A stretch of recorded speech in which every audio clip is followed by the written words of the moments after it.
하나님 말씀 로마서 8장 15절에서 17절까지 보도록 하겠습니다. 로마서 8장 15절에서 17절까지 같이 읽겠습니다. 너희는 다시 무서워하는 종의 영을 받지 아니하고 양자의 영을 받았으므로 우리가 아빠 아버지라고 부르짖느니라.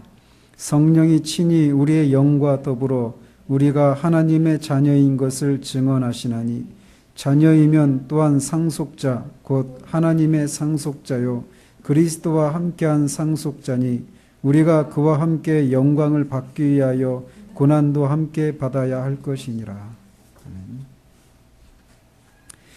지난주에는 영적 침체에 빠지는 10번째 원인으로 주 예수 그리스도의 인격과 그의 능력에 대한 믿음을 끝까지 지속적으로 그를 이렇게 붙들고 신뢰하는 데에서 실패하고 뒤를 돌아보는 것으로 인해서 빠지는 침체에 대해서 살폈습니다.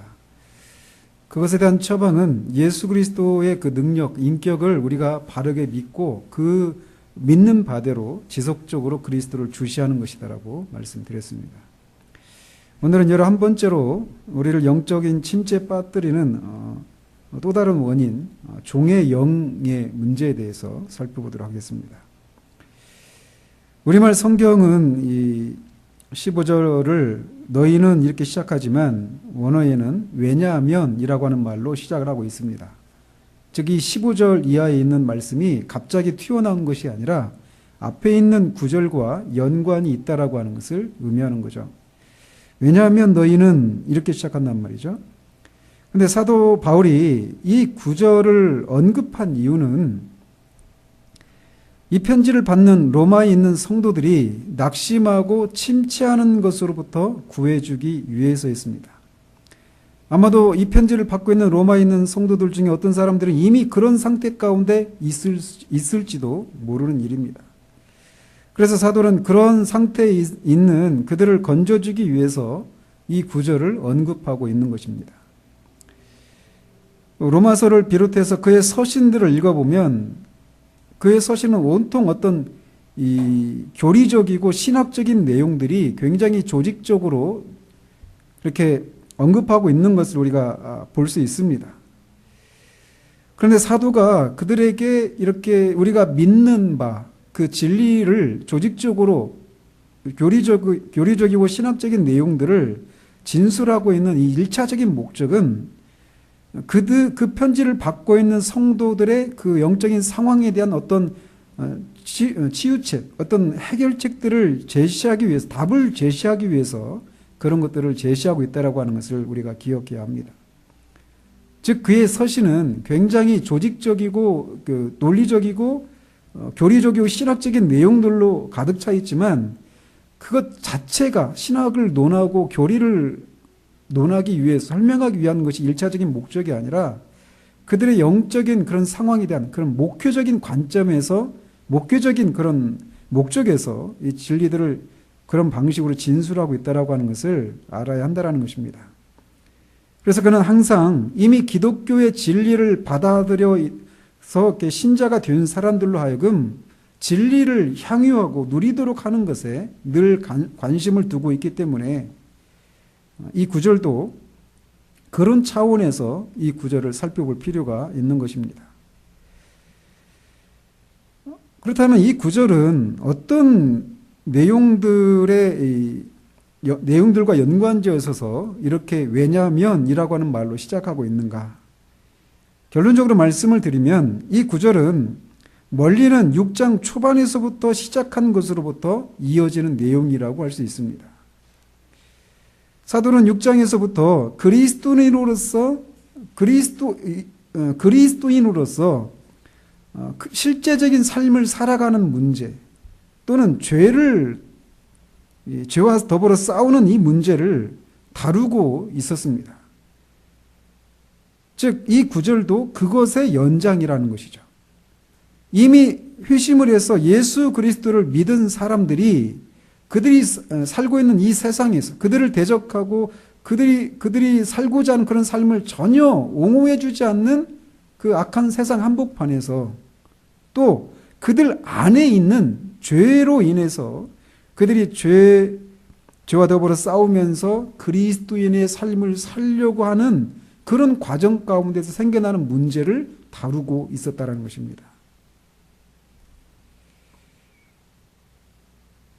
사도는 이렇게 이 세상에서 예수 그리스도를 따르면서 그리스도가 이 땅에 사셨던 것과 같은 삶을 살아가려고 하는 그리스도인들이 자신의 안과 밖에 있는 그런 원수들, 특별히 죄와의 싸움을 싸우다가 겪게 되는 그런 낙심과 침체의 문제를 여기서 언급하고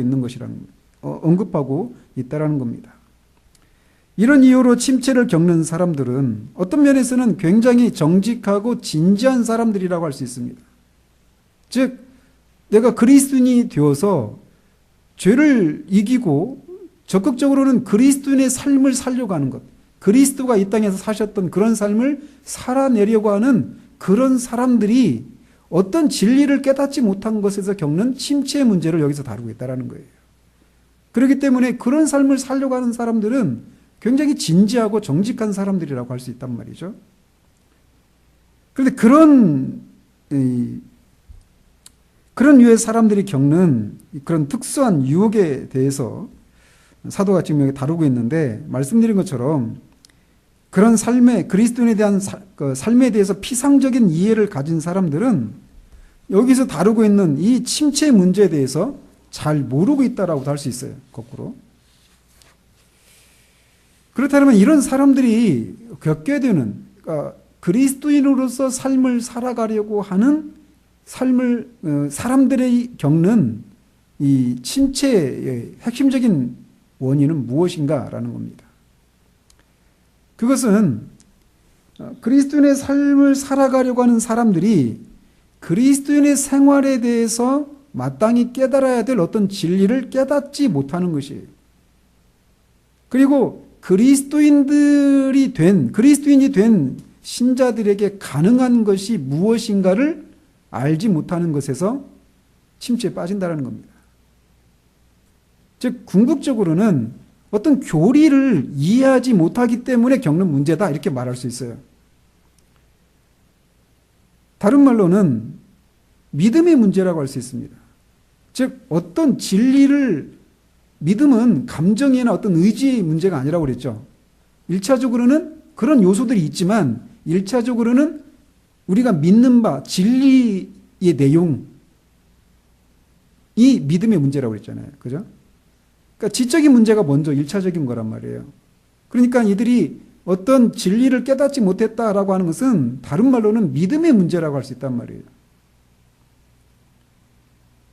근데 앞에서 우리는 2주에 걸쳐서 믿음의 문제를 다루었죠. 그러면서 지지난주에는 믿음이라고 하는 것은 어떤 위기에 직면하게 되었을 때 우리 안에서 자동적으로 역사하는 것이 아니라 우리가 믿는 그 진리를 스스로 어떤 상황에 적용해야 되는 문제라고 말씀드렸잖아요. 그리고 지난주에는 그 적용하는 문제를 지속적으로 해야 되는데, 그리스도를 바라보면서 그의 능력을 인식하면서 그 일에 실패하는 문제를 다뤘단 말이에요. 근데 여기서 말씀드린 믿음의 문제라고 하는 것은 넓게는 지지난주에 다루었던 것과 연관된 경우라고 할 수 있습니다. 즉, 진리를 응용하고 적용하지 않는 것.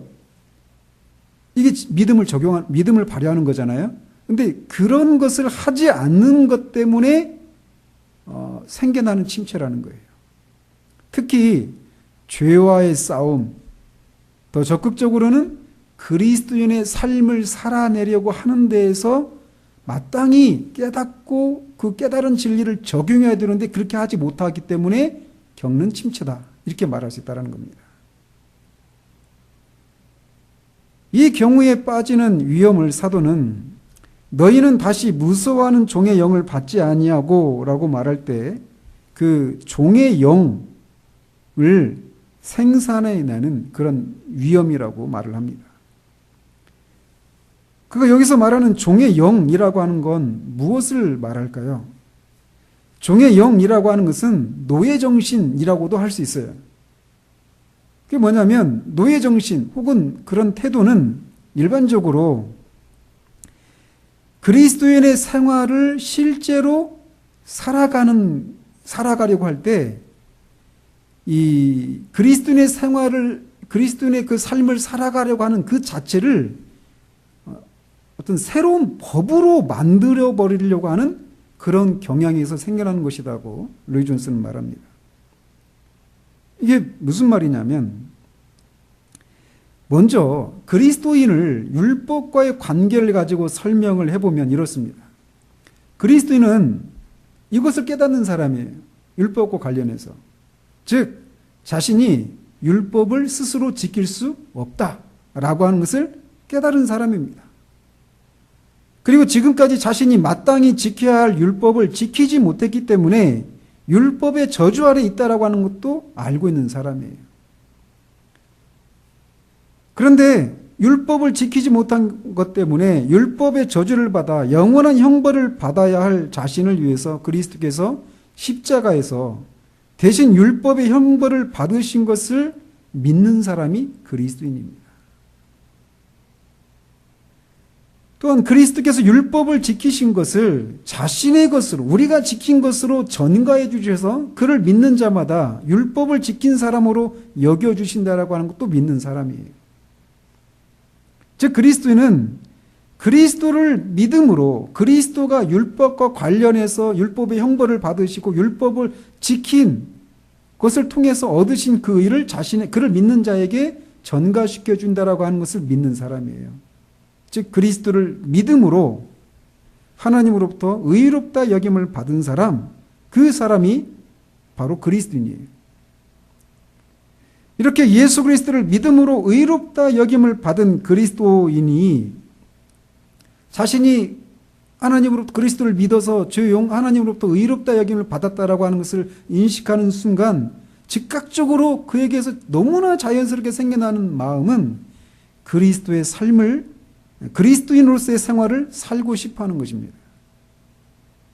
그래서 그들은 이 땅에서 그리스도가 사셨던 그 삶을 본받아서 살고 싶어 합니다. 또 산상수훈의 그런 삶을 보면서 그것이 자신이 살아야 할 삶이라고 하는 것을 인식하고 그렇게 살려고 노력하기 시작합니다.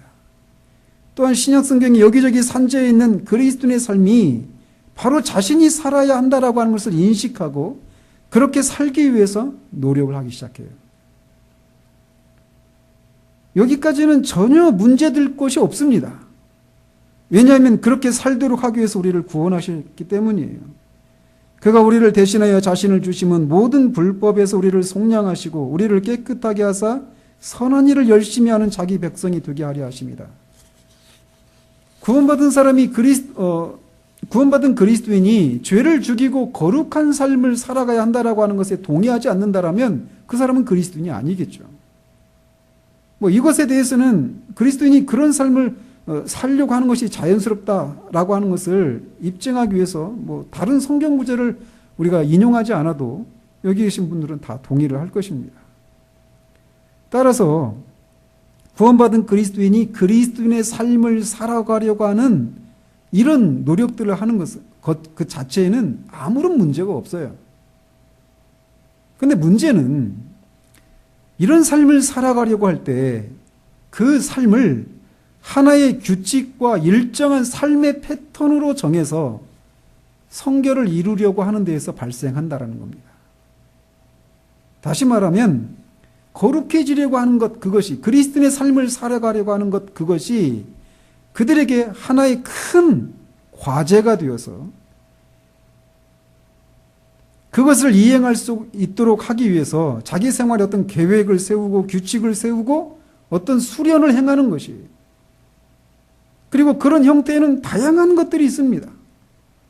예를 들어서 수도원적인 삶이 어떤 고전적인 것이라고 할 수 있어요. 그래서 소위 세상 직업을 가지고 세속적인 일을 하면서 성결을 이루는 삶을 살아가는 것에는 어려움이 있기 때문에 성결을 이루기 위해서는 세상적인 직업을 버리고 세상을 떠나서 성결을 이루는 데에만 전적으로 매달리는 그런 삶을 살아가는 것이죠. 그래서 그것을 이루기 위해서 정해진 시간에 정해진 규칙을 따라서 생활을 하는 거예요. 그래서 그런 정해진 규칙을 지키면 그리스도인의 삶을 제대로 살고 있어서 하나님과의 관계에 아무런 문제가 없다고 생각하고, 반대로 이런 삶을 지키지 못하면 그리스도인의 삶을 살아가는 것에 실패했다고 생각하는 것입니다. 즉 이런 생각의 뿌리에는 그리스도인의 삶을 또 다른 율법으로 만들어버리려고 하는 생각이 자리하고 있는 거라는 거죠. 그래서 정해진 의무를 완수하면 벌을 받지 않고 완수하지 못하면 벌을 받는다라고 하는 생각을 하게 되는 거예요. 그런데 바로 그 정신이 노예들이 가진 정신이다라는 겁니다. 그게 바로 종의 영이라는 거예요.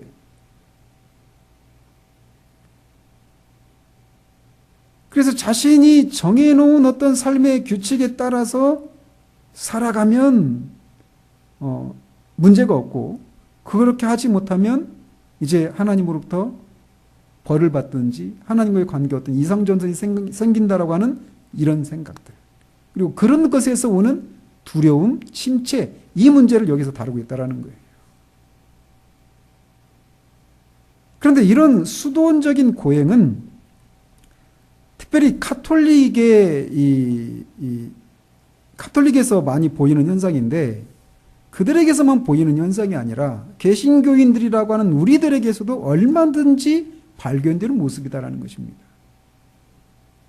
출발은 자신을 구원해 주신 하나님의 은혜에 대한 감사에서 그리스도인의 삶을 살고자 하는 그런 선한 마음에서 바르게 출발했습니다. 그런데 어느새 그것이 의무처럼 여겨지고 나름대로 정해놓은 규칙을 따라 그리스도인의 삶을 살고자 하는 데에서 자신도 모르게 종의 영에 사로잡히게 되는 경우들이 우리의 삶 가운데 너무나 많다라는 겁니다. 사람들이 나름대로 그리스도인의 삶을 살아가기 위해서 정해놓은 그런 삶의 규칙들, 경건의 그런 규칙들은 사람들의 숫자보다 훨씬 많습니다. 왜냐하면 우리 각자가 한 가지 규칙만 세워놓은 게 아니거든요. 교회적으로 그런 규칙이 있을 수도 있어요. 또는 교단적으로 그런 규칙이 있을 수도 있습니다. 저는 이것이 모든 그리스도인들이 빠지는 위험이라고 생각해요. 그러니까 그가 복음적인 그런 교회가 아닌 곳에서만 발생하는 문제가 아니라 오히려 그리스도를 닮고자 하는 그런 삶을 살고자 하는 열심을 가진 사람들에게서 오히려 더 잘 발견될 수 있는 모습이라는 거예요. 아이러니하게도 말이죠. 그리고 실제로는 이런 종의 영에 살아가고 있으면서도 그것을 인식하지도 못한 채 그리스도인이 되었을 때 처음에 그 자유함과 기쁨을 잃어버리고 깊은 침체에 빠져 있는 사람들이 너무나 많다고 저는 판단합니다. 우리는 이 위험에 대해서 수시로 우리 자신을 돌아보지 않으면 우리도 모르게 어느새 그런 이 종의 영에 사로잡혀 있게 되는 경우를 사로잡히게 되어 있다는 겁니다. 이런 위험들은 이미 초대교회 그 교회 안에서도 나타났었던 모습들이었어요. 왜냐하면 인간은 태어나면서부터 율법주의자로 태어나거든요. 그래서 골로새서 2장에 보면 사도는 그 교인들에게 그리스도를 주로 받고 그리스도인이 된 그 사람들에게 이제 주 안에서 행하라 라고 권면합니다. 그리고 감사함으로 행하라고 얘기해요. 그런데 16절에서 23절까지 해서 보면은 그들이 이런 잘못된 어떤 두려움에 빠져 있는 것을 다루고 있습니다. 좀 길지만 인용해 드리면, 그러므로 먹고 마시는 것과 절기나 초하루나 안식일을 이유로 누구든지 너희를 비판하지 못하게 하라. 그러니까 이 사람들이 뭘 먹어도 되는지 아닌지, 마셔도 되는지 아닌지 이런 문제에 막 사로잡힌 거예요. 왜 이런 논쟁에 사로잡혔느냐면 그리스도인의 삶을 살아가려고 하니까 내가 이제 고기를 먹어도 되는지 말아야 되는지, 술을 마셔야 되는지 말아야 되는지, 이런 절기나 초하루, 어떤 각종 절기들 있잖아요. 이 절기를 지켜야 되는지, 안식일은 어떻게 지켜야 되는지, 이런 문제들에 막 사로잡히게 된 거예요. 그러면서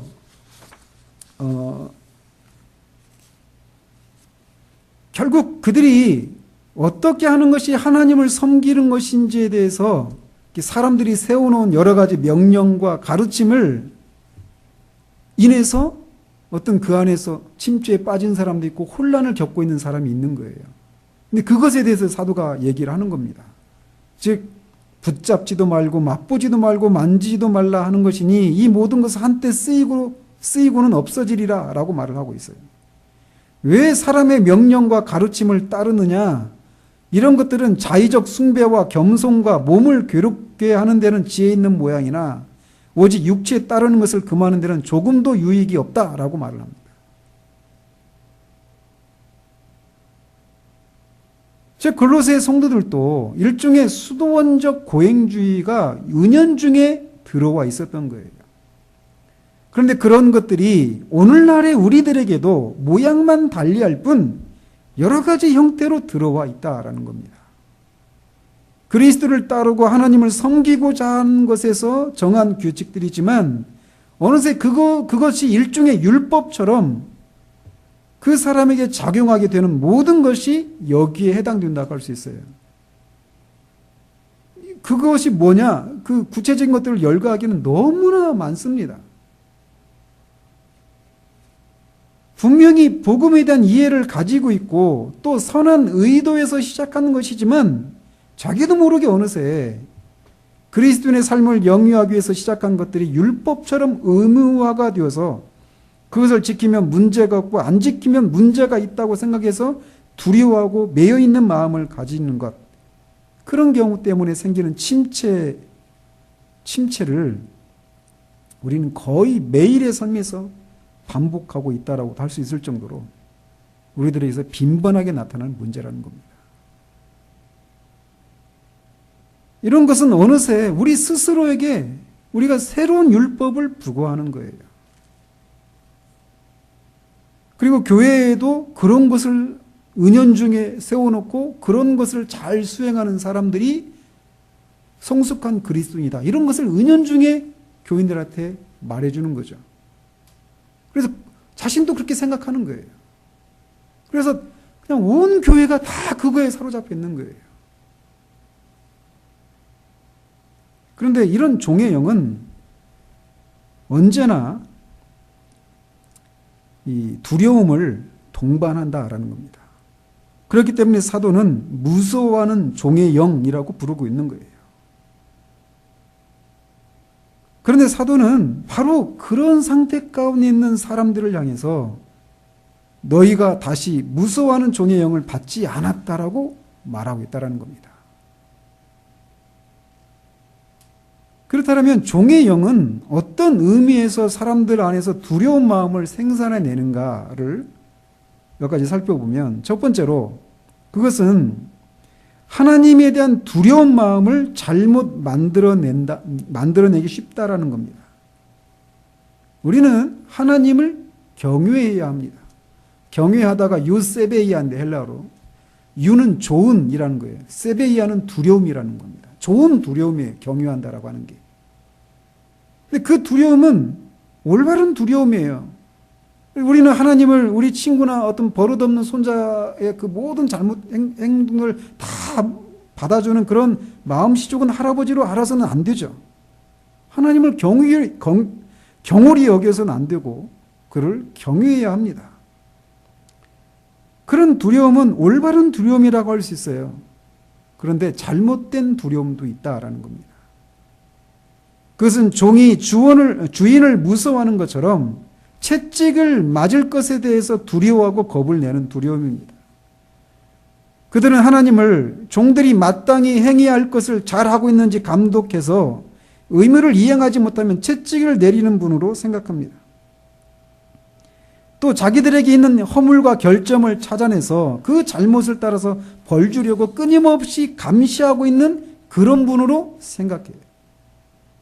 또 어떤 사람들은 하나님을 단순히 멀리 떨어져 계시는 엄격한 율법 제정자로만 생각합니다. 하나님을 이런 분으로 생각하기 때문에 생겨나는 두려움은 잘못된 두려움이에요.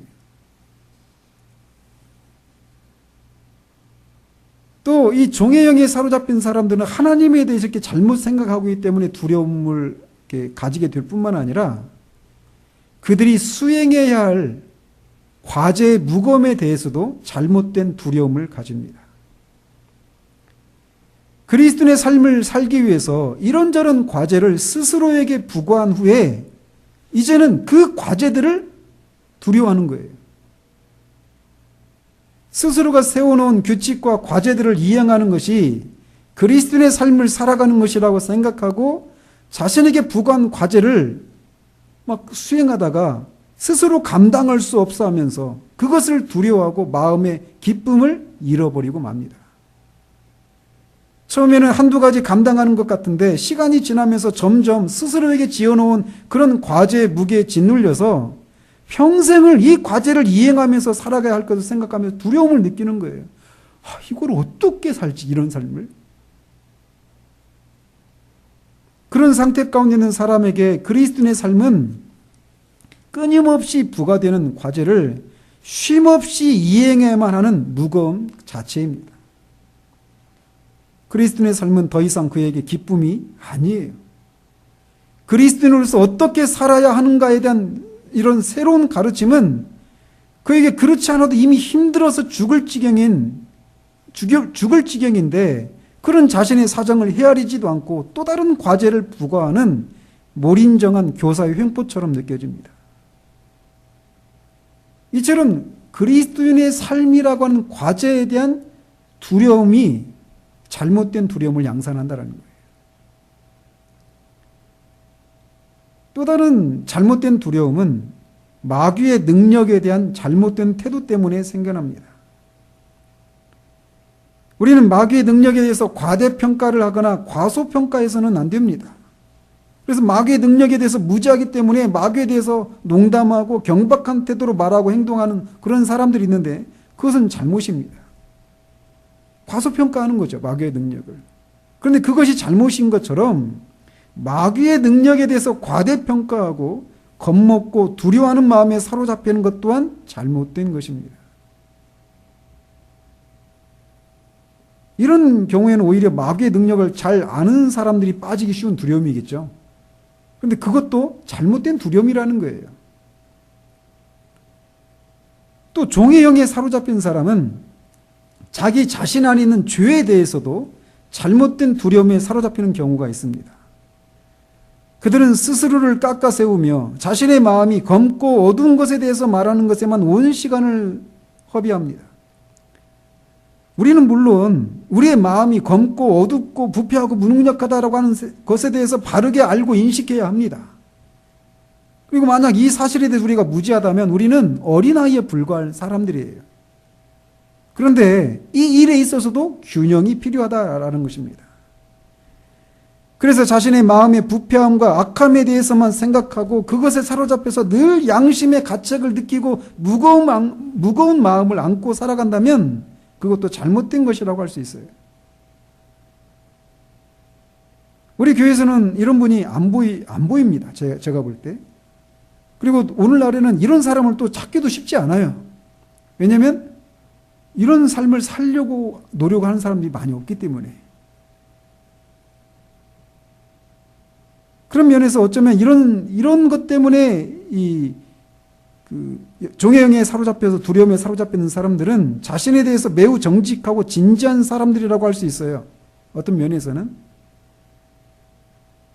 그런 사람들은 늘 주님을 위해서 어떤 것도 살지 못하는 자신의 부패함과 무능력을 인해서 애통해하고 탄식하는 것이 그들이 하는 일의 전부입니다. 그래서 그런 사람 앞에서 누군가 그리스도 안에 있는 자유함과 그런 기쁨을 나눌라 치면 오히려 그 사람은 의심의 눈초리로 쳐다보죠. 사실 이 한 가지 주제만으로도 하나의 설교를 할 수 있어요. 근데 간단하게 말하면 이런 사람들은 잘못된 청교도주의에 빠진 사람들이라고 말할 수 있습니다. 우리 카페에 거짓된 청교도라고 하는 제목으로 제가 루이 존스 설교 로마서 강의 일부를 이렇게 올려놨습니다. 한번 참조해 보시기 바랍니다. 정연 게시판에 말이죠.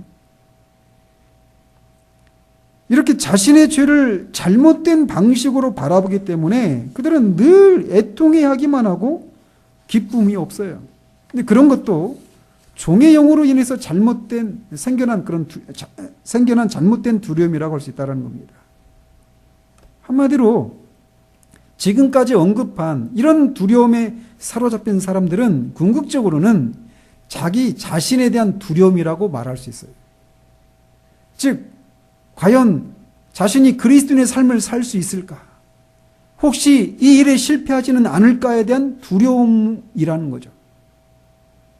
그들이 그리스도인의 삶을 살아가야 한다라고 하는 것에 동의하지 않는 게 아닙니다. 그리고 그런 삶이 고상하고 복된 것이라고 하는 것을 부인하는 것도 아니에요. 그들도 그런 삶을 살고 싶어 합니다. 또 살아야 한다라고 동의합니다.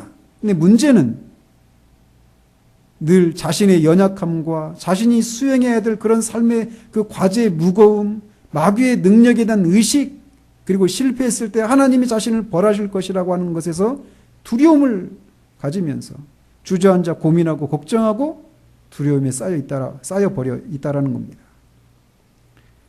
사도는 바로 이런 사람들에게 너희는 다시 무서워하는 종의 영을 받지 않았다라고 말하고 있는 거예요. 그는 마치 너희는 이 종의 영, 즉 두려움의 영 안에 있었다. 그런데 너희는 거기에서 건져냄을 받았다. 그런데 왜 그것으로 다시 돌아가려 하느냐라고 말하고 있는 셈이죠. 그렇다면 그런 상태에서 해방되는 길이 무엇일까요? 그것은 우리가 성령과 그리스도인 안에 성령께서 내주하신다라고 하는 교리를 깨달아야 한다는 겁니다.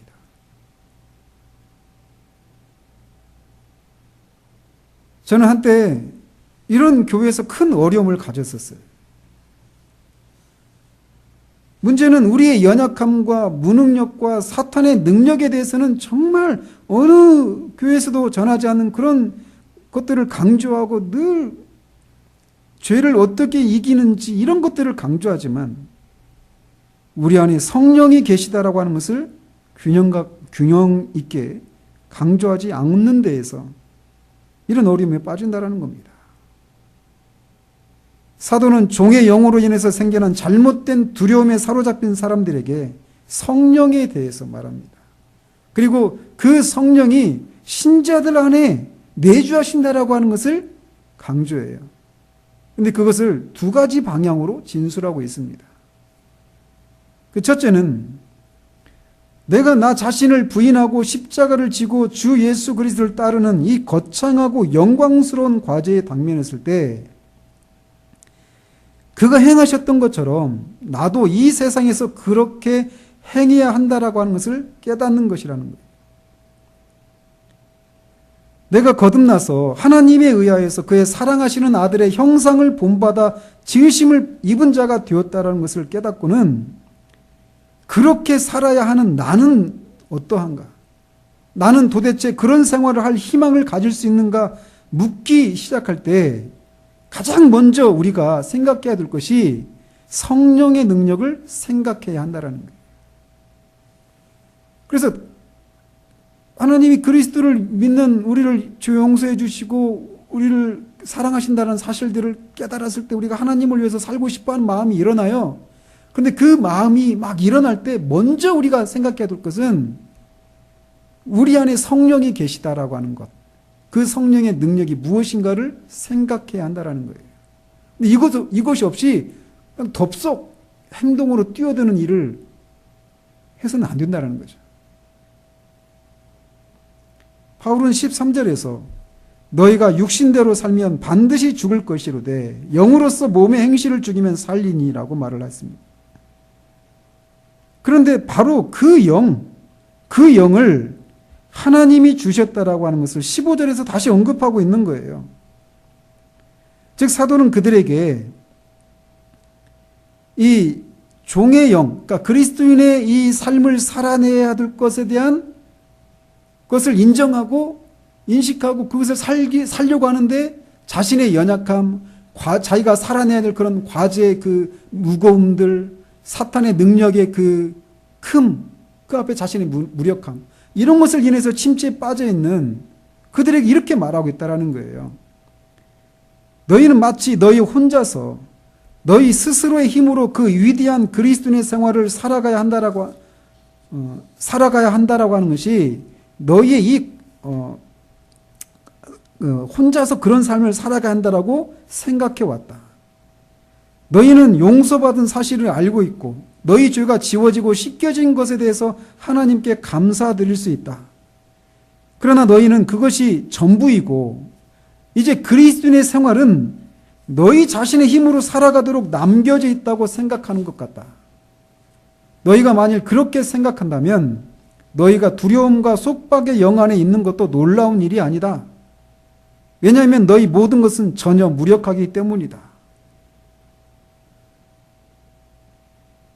그것은 너희가 이제 저 옛 율법보다 무한할 정도로 더 어려운 새 율법을 가지게 된 것을 의미한다. 그러나 이것이 바른 위치가 아니다. 왜냐하면 성령께서 너희 안에 거하고 계시기 때문이다라고 말하고 있는 셈이라는 거예요.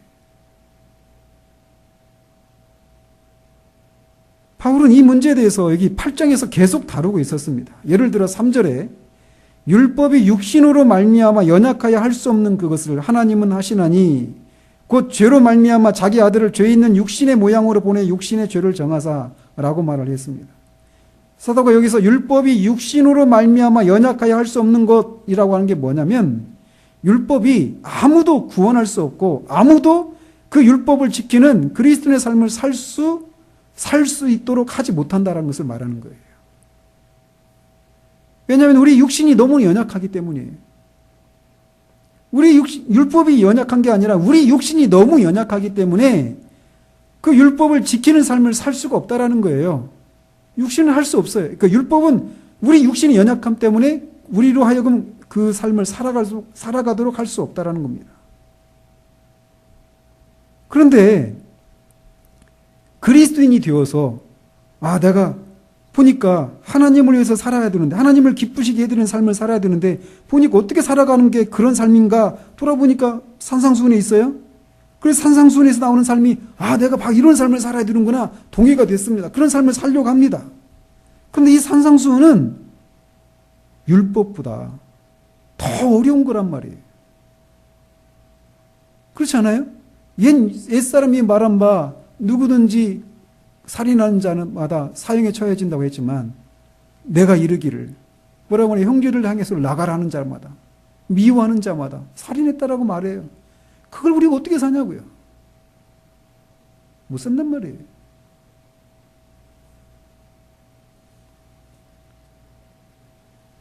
율법이 연약해서 우리가 율법을 지킬 수 없거나 우리를 구원에 이르게 하지 못하는 것이 아니라 우리 육신이 연약하기 때문에 율법을 지킬 수 없어요. 육신은 연약하기 때문에. 그런데 그리스도인은 이제 육신에 있지 않고 영에 있다라는 겁니다. 그걸 9절에서 말합니다. 왜냐하면 그리스도인은 그 안에 성령이 내주하시는 사람이기 때문에 육신에 있지 않고 영에 있다라고 말할 수 있다라는 거예요.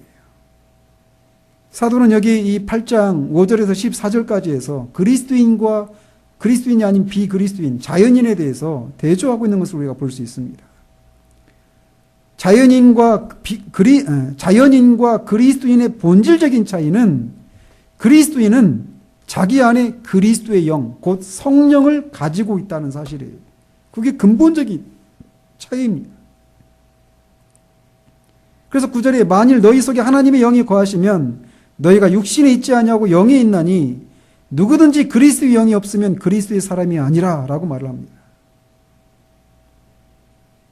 이렇게 그리스도인에게는 성령이 내주하고 계시기 때문에 그리스도인은 자연인의 상태에서처럼 종의 영이 있을 필요가 없다라고 하는 것이 그의 논리예요. 왜냐하면 우리 안에 성령이 계시고 그 성령께서 우리에게 힘을 주시고 강하게 하시기 때문이다라는 겁니다. 같은 생각을 빌립보서 2장 13절에서 이렇게 말합니다. 너희 안에서 행하시는 일은 하나님이시니 자기의 기쁘신 뜻을 위하여 너에게 소원을 두고 행하게 하신다. 그 앞에 12절에서 너희 안에 사도는 그들에게 두렵고 떨림으로 너희 구원을 이루라라고 말한 후에 이렇게 말을 하고 있어요. 그리스도인은 회심한 순간에만 두려워하지 않는 것이 아니라 이후에 그리스도인의 삶을 살아갈 때도 두려워하지 않을 수 있습니다. 왜냐? 그 안에 성령이 계셔서 소원함을 주시고 힘과 능력을 공급하시기 때문이에요. 사도 여기서 말하는 이 두렵고 떨림으로 구원을 이루라라고 할 때 그 두려움은 종의 영 아래에서 생겨나는 그런 두려움이 아닙니다. 따라서 그리스도인의 삶을 살 수 있어요. 왜? 우리 안에 성령이 계시기 때문이에요. 우리는 말씀드린 것처럼 우리의 연약함과 우리가 수행해야 될 그런 그리스도인의 삶이라고 하는 과제와 마귀의 능력에 대해서 주의하고 인식해야 합니다. 그러나 거기서 그친다면 우리는 곧 두려움에 사로잡히고 침체에 빠지게 되고 말아요. 그러나 이렇게 우리의 연약함과 우리의 과제와 마귀의 능력에 대해서 바르게 인식한 후에는 우리 안에 성령이 계시다라는 사실을 또한 깨달아야 한다는 거예요. 그리고 그를 향해서 우리의 눈을 돌리고 그의 도우심을 기도로 구하고 그를 의지해야 한다는 것입니다. 그는 우리가 죄와 더불어 씨름할 때 우리에게 힘을 주시는 분이시다라고 하는 것을 인식하고 기도 가운데 그의 능력을 붙들어야 돼요. 아이러니한 것이 뭐냐면 만약 이 성령께서 우리로 하여금 그리스도인의 삶을 살도록 우리를 독려하시지 않았다면 우리는 그리스도인의 삶을 살려고 노력하지도 않았어요. 그렇지 않아요? 그런데 이 성령이 계시다라고 하는 것을 인식하지 못한 채 그리스도인의 삶을 살려고 하다가 실패했단 말이에요. 근데 그런 실패가 가능하게 됐던 첫 번째 원인이 뭐냐? 그런 삶을 살고자 하는 그런 소원함을 우리 안에 계신 성령이 주셨기 때문에 그 삶이 시작된 거란 말이죠. 그러니까 시작은 어때요? 잘 시작했죠. 그런데 그 원천이 성령이라고 하는 것을 인식하지 못하는 것이 실패로 우리를 이끌고 말았다는 것입니다. 우리 안에 계신 성령은 우리 안에서 우리로 하여금 그리스도인의 삶을 살도록 역사하셔서 그 역사를 밖으로 나타내시는 분이십니다. 우리가 이 사실을 깨닫게 될 때 그리스도인의 삶이라고 하는 과제는 불가능한 것이 아니게 된다라는 것이에요. 바울은 갈라디아서 4장에서 하나님이 그 아들의 영을 우리 마음 가운데 보내사라고 말씀하고 있습니다. 즉 그 아들의 영을 우리 마음 가운데 보냈다. 이 말씀은 뭐냐면 이 땅에 우리와 똑같은 몸을 입고 우리와 똑같은 성정을 가지시고 다만 죄가 없으신 그렇게 오셨던 그리스도께서 하나님의 아들이신 예수 그리스도께서 이 땅에서 계실 때 율법을 지키고 구원에 필요한 사역을 감당할 수 있도록 하게 되었던 것은 그에게 한량없이 부어주셨던 성령 때문이었어요. 근데 그 성령을 그 아들의 영을 우리에게도 우리 마음 가운데 보내셨다는 거예요. 그 성령을 우리도 소유했다는 것입니다. 그래서 그 아들을 그런 삶을 살 수 있도록 가능하게 하셨던 것처럼 우리도 그 동일한 성령이 우리 안에 계셔서 우리로 하여금 모든 선한 일을 할 수 있도록 해 주신다는 거예요. 이게 바울의 논증입니다. 이렇게 첫 번째로 우리가 종의 영으로 인한 두려움에서 해방되는 길은 우리 안에 성령이 계시다라고 하는 것을 깨닫는 거예요. 그리고 두 번째로 우리가 깨달아야 할 것은 바로 이렇게 우리 안에 성령이 계시다는 사실이 무엇을 말해주는가라는 것을 깨달아야 되는 거예요. 특별히 우리와 하나님과의 관계가 어떤 관계인가를 깨달아야 한다는 것입니다. 그것을 사도가 이렇게 말합니다. 너희가 다시 무서워하는 종의 영을 받지 아니하고 양자의 영을 받았으므로 우리가 아빠 아버지라 부르짖느니라 라고 말하고 있어요. 즉 하나님과 우리와의 관계는 하나님은 우리의 아빠 아버지가 되시고 우리는 그의 양자라는 거예요. 그의 자녀가 되었다라는 것입니다. 이게 우리의 관계라는 거예요. 하나님과 우리 사이의 관계. 그런데 이 양자가 되었다라고 하는 말은 우리가 더 이상 하나님의 원수가 되었거나 또는 종이 아니게 되었다라고 하는 것을 의미하지 않는 것, 그건 당연합니다. 그런데 더 나아가서 우리가 이제 더 이상, 그래서 그걸 넘어서서 이제 그런 원수나 종이 아니고 그의 자녀가 되었다라는 거예요. 그런데 이 양자가 되었다라는 말이 더 이상 우리가 어린 아이가 아니라 다 자란 아들들이고 이미 나이가 찬 사람들이라고 하는 것도 의미한다라고 류존스는 말해요. 왜 그러느냐? 자녀들은 상속을 받을 만한 위치에 있지 않습니다. 그죠? 근데 뒤에 보면 상속을 받을 자라고 말을 하고 있어요. 즉 우리가 이미 다 자란 아들들이고 나이가 찬 사람들이라고 하는 그런 의미도 담겨 있다라는 거예요. 즉 우리는 완전한 의미에서 그리고 모든 우리의 기능들을 소유하고 있다는 점에서 아들들이라고 류존스는 말하고 있습니다. 이 사실을 분명하게 깨닫는 것은 다시 두려워하는 종의 영을 사라지게 하는 것입니다. 그것은 경건한 두려움을 없애주는 것이 아니고 종영이 가져다주는 두려움을 없애줍니다. 어떻게 그 사실을 깨닫는 것이 어떻게 그런 두려움을 이렇게 몰아낼 수 있는가? 우리가 양자의 영을 받아서 하나님을 아빠, 아버지로 부르는 것은 이제 우리가 하나님을 기쁘시게 해드리는 삶을 사는 위치에 이르게 되었다라고 하는 것을 의미합니다.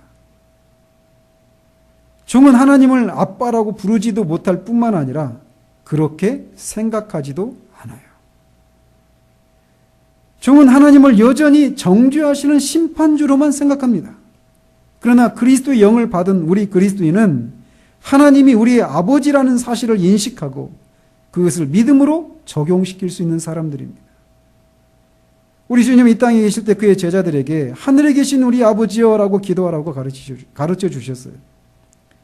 즉 세상의 창조주가 심판주이신 분이 우리의 아버지가 되셨다라는 겁니다. 우리가 이 사실을 깨닫는 순간 모든 것이 변하기 시작합니다. 하나님이 우리의 아버지시다라고 하는 사실은 그분이 항상 우리를 돌보고 계시고 영원한 사랑으로 우리를 사랑하고 계신다라고 하는 것을 의미합니다. 그는 그의 아들을 십자가에서 짓이겨 죽이실 정도로 우리를 사랑하셨어요. 그것이 바로 우리와 하나님과의 관계입니다. 이런 하나님의 사랑을 받은 자가 바로 우리들 그리스도인들이다라는 거예요. 우리가 이런 관계를 깨닫게 될 때 그 깨달음은 우리의 모든 것을 변화시킵니다. 우리는 이제 하나님을 기쁘시게 해드리고 싶은 마음에 사로잡히게 됩니다. 율법을 지키는 그런 삶을 통해서 하나님 아버지를 기쁘게 해드리고 싶은 마음이 우리 안에서 자연스럽게 일어나요. 그리고 이 마음은 종들이 품는 마음이 아닙니다. 그리고 이런 마음이 우리 안에 일어나게 될 때 종의 영은 설 자리를 잃어버리게 돼요.